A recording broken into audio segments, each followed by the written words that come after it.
नमस्कार। आज हम उस चीज के पीछे का राज जानने वाले हैं जिसे हम रोज इस्तेमाल करते हैं पर शायद ही कभी उसके बारे में सोचते हैं। इंटरनेट। चलिए इस डिजिटल दुनिया की गहराई में उतरते हैं और देखते हैं कि ये आखिर काम कैसे करती है। सुनने में तो ये बड़ा सीधा सा सवाल लगता है ना? पर यकीन मानिए, इस एक क्लिक के पीछे एक जबरदस्त सफर छिपा है। आज हम इसी सफर पर निकलने वाले हैं, एक क्लिक से लेकर वेब पेज के लोड होने तक की पूरी कहानी। तो चलिए सबसे पहले एकदम बेसिक सवाल से शुरू करते हैं। जब हम इंटरनेट कहते हैं तो इसका असल में मतलब क्या है? ये कोई आसमान में तैरता बादल या कोई एक अकेली कंपनी तो बिल्कुल नहीं है। असल में इंटरनेट पर किसी एक का कंट्रोल है ही नहीं। ये एक विशाल, आपस में गुथा हुआ सिस्टम है। एक नेटवर्क का नेटवर्क, जो दुनिया भर के लाखों प्राइवेट, पब्लिक, एकेडमिक और सरकारी नेटवर्कों को एक साथ जोड़ता है। इसकी कहानी शुरू होती है 1960 के दशक के आरपानेट से। इसे एक ऐसे नेटवर्क के तौर पर डिज़ाइन किया गया था जो किसी एक हिस्से के खराब होने पर भी काम करता रहे।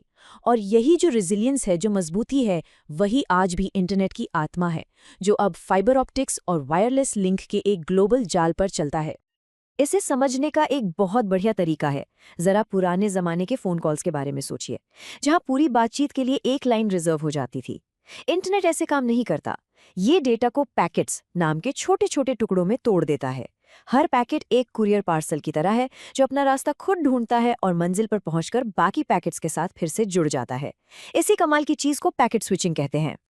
ठीक है, तो हमने एक वेबसाइट का नाम टाइप कर दिया।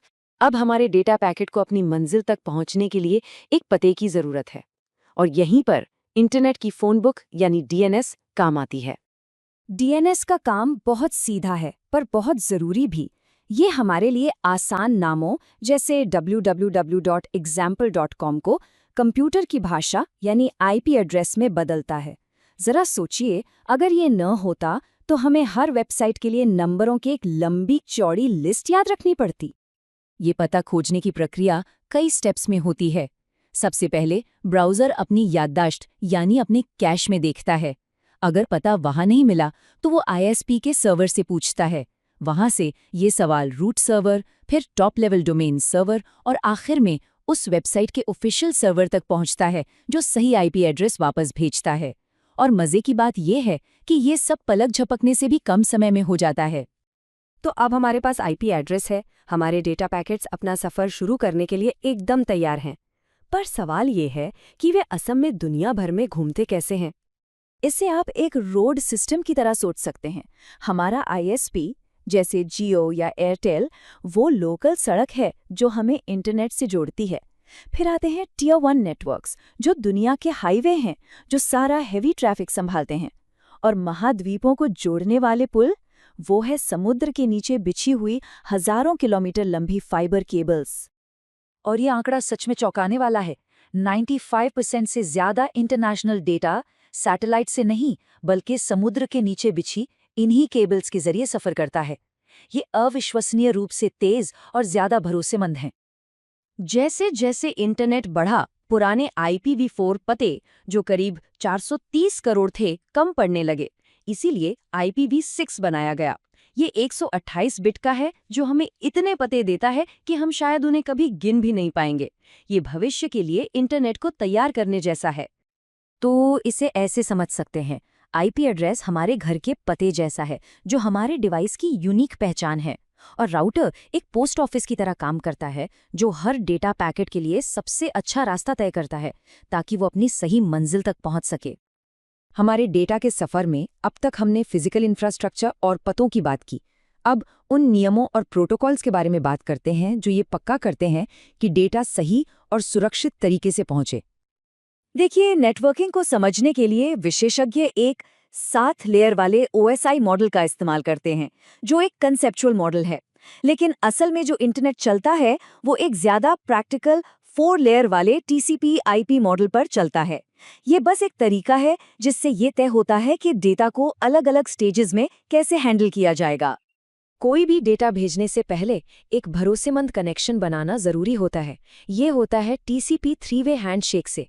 क्लाइंट एक सिन भेजता है, सर्वर सिन ACK से जवाब देता है और क्लाइंट ACK से पुष्टि करता है। ये एक तरह से डिजिटल दुनिया में हाथ मिलाने जैसा है। ब्राउज़र में HTTPS और वो छोटा सा ताला तो सबने देखा ही होगा। इसका मतलब है कि कनेक्शन सिक्योर है। HTTPS बस साधारण HTTP है, जिसमें TLS नाम की एन्क्रिप्शन की एक परत जोड़ दी गई है, जो हमारे डेटा को गलत हाथों में जाने से बचाती है। TLS का इस्तेमाल करना ये कुछ ऐसा है जैसे किसी पैकेज को एक मजबूत ताला लगाकर भेजना और भेजने से पहले ये पक्का कर लेना कि जिसे ये मिल रहा है वो सही व्यक्ति है। हमारा सफ़र लगभग पूरा हो चुका है। अब एक नज़र डालते हैं कि आज की टेक्नोलॉजी इंटरनेट को कैसे तेज़ बनाती है और भविष्य में क्या होने वाला है। आज का इंटरनेट CDN जैसी तकनीकों के बिना इतना तेज नहीं होता, जो कंटेंट को हमारे नज़दीकी सर्वर पर रख देती हैं। यही वजह है कि नेटफ्लिक्स या यूट्यूब की वीडियो बिना बफरिंग के चलती हैं। और क्लाउड कंप्यूटिंग ने तो हमें विशाल डेटा सेंटरों से लगभग अनलिमिटेड कंप्यूटिंग पावर दे दी है। और भविष्य तो और भी ज़्यादा एक्साइटिंग है। हम IPv6 को पूरी तरह से अपनाते हुए देखेंगे। एज कंप्यूटिंग प्रोसेसिंग को हमारे और करीब लाएगी।